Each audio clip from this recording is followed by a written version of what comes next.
Hello student, स्वागत है आप सभी का हमारे चैनल वी स्टोर वीके पर। स्टूडेंट, आज का वीडियो सेशन उन स्टूडेंट के लिए काफी हेल्पफुल होने वाला है जो बीटीयूबी से डी फार्मा फर्स्ट ईयर कर रहे हैं और अपने सेकंड सेशनल एग्जाम की प्रिपरेशन में हैं। तो वीडियो में ज्यादा इधर उधर की बातें न करते हुए वीडियो के मेन फैक्टर पे आता हूँ। स्टूडेंट, यदि आप इस वीडियो को पूरा वॉच करते हैं तो आपका second sessional exam pharmaceutical chemistry का यहीं से आपको 1-2 नंबर छोड़ के पूरा पेपर एज इट इज आपको मिलने वाला है। आप हमारे चैनल पर भरोसा कर सकते हैं। तो विदाउट टाइम वेस्टिंग वीडियो को स्टार्ट करते हैं। स्टार्ट करने से पहले आप लाइक और सब्सक्राइब का बटन अवश्य प्रेस कर दें, क्योंकि ऐसी इन्फॉर्मेटिव वीडियो हम इस चैनल पर लाते रहते हैं। तो पहला 5 नंबर में आपको कैसे कैसे क्वेश्चन पूछे जा सकते हैं उनको डिटेल में समझते हैं। तो पहला आपका जो क्वेश्चन पूछे जाने वाला है वो है निश्चित यानी एनेस्थेटिक्स, औषधियों का वर्गीकरण तथा थियोपेंटल सोडियम के बारे में लिखिए।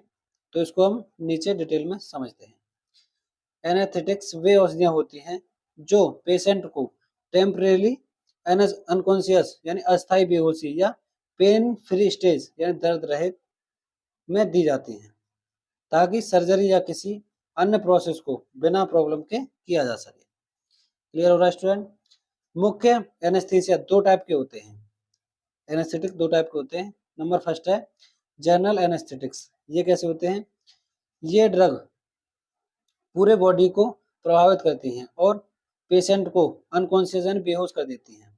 जो जनरल एनेस्थीसिया होता है, एनेस्थेटिक्स को एनेस्थीसिया कहते हैं, होता है वो पूरे बॉडी को बेहोश कर देता है। यह उस सिचुएशन में की जाती है जब हमें कोई बड़ी सर्जरी करनी हो या फिर कोई गंभीर परेशानी हो। ये या तो सांस के द्वारा या वेन में इंजेक्शन के द्वारा दी जाती है। क्लियर? फिर अगला होता है आपका लोकल एनेस्थेटिक्स यानी लोकल एनेस्थीसिया। ये ड्रग केवल बॉडी के एक पार्ट को सुन्न करती हैं। इसमें पेशेंट होश में तो रहता है बट पार्ट को पेन नहीं होता।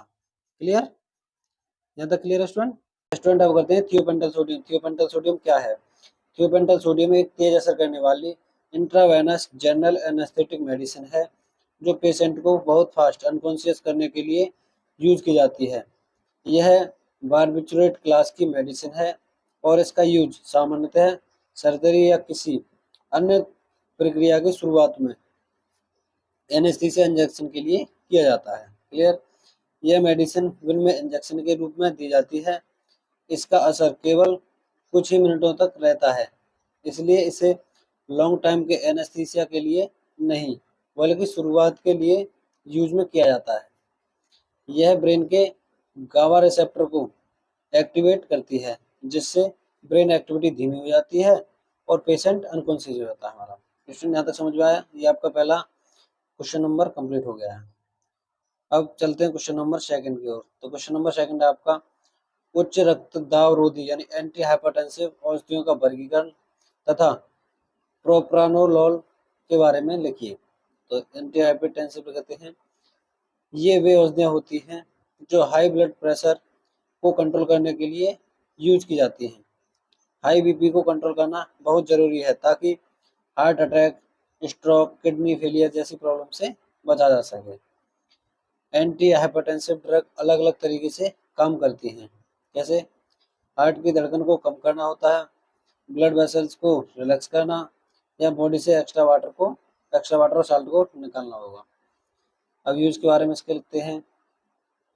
यूज यानी उपयोग, हाई ब्लड प्रेशर को कंट्रोल करना होता है, हार्ट फेलियर को ट्रीटमेंट करना होता है, स्ट्रोक यानी आघात के रिस्क को कम करना, किडनी प्रोटेक्शन, हार्ट अटैक के बाद रिकवरी में हेल्प करना, और मेंजिना को मैनेज करना है, सीने के दर्द को मैनेज करना होता है।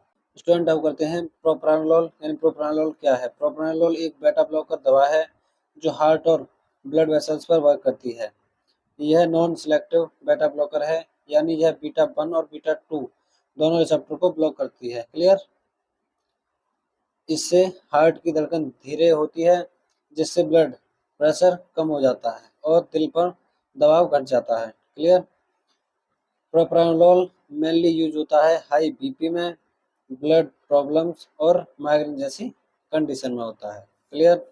अब प्रोप्रानोलोल के यूज लिखते हैं। यूज ऑफ प्रोप्रानोलोल, पहला है ब्लड प्रेशर को कम करता है, हार्ट के दर्द को कम करता है, माइग्रेन के बार बार होने से बचाता है, हार्ट रेट को नॉर्मल करता है, यह स्पेशली चिंता में हेल्पफुल है, हार्ट को प्रोटेक्ट करता है और फ्यूचर रिस्क को कम करता है। तो स्टूडेंट अब आपका प्रश्न नंबर 3 है, मूत्रवर्धक यानी डायरेटिक्स औषधियों का वर्गीकरण तथा फ्यूरोसेमाइड के बारे में लिखिए। तो पहले डायरेटिक्स के बारे में लिखते हैं। ये ऐसी मेडिसिन होती हैं जो बॉडी से एक्स्ट्रा वाटर और साल्ट को यूरिन के थ्रू बाहर निकालने में हेल्प करती हैं। इनका यूज मुख्य रूप से ब्लड प्रेशर कम करने, सूजन यानी एडिमा हटाने और हार्ट फेलियर में किया जाता है। डायरेटिक्स किडनी पर काम करते हैं और यूरिन की मात्रा बढ़ाते हैं। इससे ब्लड वॉल्यूम घटता है और ब्लड प्रेशर भी कंट्रोल होता है। क्लियर। अब इसके क्लासिफिकेशन पर चर्चा करते हैं थोड़ी सी। डायरेटिक्स, लूप डायरेटिक्स में हमारे फ्यूरोसेमाइड होते हैं और बुमेटानाइड होते हैं। क्लियर। ये साल्ट हैं, ये टैबलेट नाम है गया। तो ऑस्मोटिक ड्रग्स में हमारे मेंट्रोल होता है और ग्लाइकोसाइड एंड यूरिया। क्लियर। और थियाजाइड डेरिवेटिव्स में हमारे क्लोरोथियाजाइड होता है। यहाँ तक आपको समझ में आ रहा है तो प्लीज़ हमारे चैनल को सब्सक्राइब और लाइक कर लीजिए। आगे आता है हमारा फ्यूरोसेमाइड। फ्यूरोसेमाइड को डिफाइन करते हैं। फ्यूरोसेमाइड एक बहुत पावरफुल लूप डायरेटिक्स है। यह किडनी के लूप और हेल्स पर वर्क करता है और सोडियम क्लोराइड और वाटर को तेजी से बाहर निकालता है। फ्यूरोसेमाइड को अक्सर हाई सेलिंग डायरेटिक्स भी कहा जाता है क्योंकि यह बहुत ज़्यादा मात्रा में यूरिन बनवा सकता है। क्लियर। बट इसके साथ प्रॉपर देखभाल बहुत ज़रूरी होती है ताकि डिहाइड्रेशन जैसी साइड इफेक्ट से बचा जा सके। अब इसके यूज़ के बारे में लिखते हैं थोड़ा सा। Uses, heart failure, liver disease और किडनी डिसीज में बॉडी में जमा एक्स्ट्रा वाटर को हटाने के लिए इसे फास्टली यूज किया जाता है, बहुत जल्दी। जब बीपी बहुत ज़्यादा हाई हो तब इसे कंट्रोल करने के लिए यूज किया जाता है। ये एक ऐसी मेडिसिन है जो बहुत जल्दी फास्ट काम करती है। स्टूडेंट क्लियर है। आगे इमरजेंसी में जल्दी से फेफड़ों से वाटर निकालने के लिए किया जाता है। क्लियर। स्टूडेंट आपके ये कंप्लीट हो गए 5 नंबर में। तो स्टूडेंट 5 नंबर के आपके जो क्वेश्चन थे वो खत्म हो चुके हैं। अब 3 नंबर में जितने भी क्वेश्चन दूंगा मैं वो सेक्शनल एग्जाम में आपको जरूर देखने को मिलेंगे। तो विदाउट टाइम वेस्टिंग स्टार्ट करते हैं। अल्प्राजोलम, अल्प्राजोलम के बारे में लिखिए। अल्प्राजोलम क्या चीज़ होती है उसको पूरा डिफाइन कीजिए। अल्प्राजोलम एक ऐसी मेडिसिन है जो बेंजोडाइजेपाइन ग्रुप से बिलोंग करती है। यह मेडिसिन ब्रेन और नर्व्स पर वर्क करके रिलैक्सेशन देती है। मेनली इसका यूज एंजाइटी यानी चिंता और पेन डिसऑर्डर, घबराहट के दौरे को कंट्रोल करने के लिए किया जाता है। क्लियर। अल्प्राजोलम को शॉर्ट टाइम के लिए दिया जाता है क्योंकि लॉन्ग टाइम तक यूज करने पर डिपेंडेंसी यानी आदत लगने का रिस्क हो सकता है। क्लियर। अल्प्राजोलम ब्रेन में प्रेजेंट गामा नामक केमिकल को रिलीज करता है। क्लियर। गामा एक इनहिबिटरी न्यूरोट्रांसमीटर है जो ब्रेन की एक्टिविटी को शांत करता है। इससे टेंशन और नर्वनेस में आराम मिलता है और पेशेंट शांति महसूस करता है। अब आते हैं सेकंड कुछ प्रश्न पर। कार्बामेज़पाइन के बारे में लिखिए। प्रश्न नंबर सेकंड है 3 नंबर में। तो कार्बामेज़पाइन एक मेडिसिन है जो मुख्य रूप से मिर्गी दौरे, नर्व्स पेन और कुछ मानसिक रोगों जैसे बिपोलर डिसऑर्डर के ट्रीटमेंट के लिए यूज होती है। यह दिमाग में असामान्य तरीके से होने वाली विद्युत गतिविधियों को कंट्रोल करने का वर्क करती है जिससे दौरे और दर्द को रोका जा सकता है। इस मेडिसिन का असर धीमा होता है तथा बॉडी में सुधार के लिए हफ्तों तक लेना होता है। यह कैप्सूल, टैबलेट तथा लिक्विड रूप में उपलब्ध होती है। इसे केवल डॉक्टर के एडवाइस के अनुसार लेना चाहिए। यह टैबलेट माइंड से रिलेटेड है तो इसे बिना डॉक्टर के एडवाइस के नहीं लेना चाहिए। क्लियर।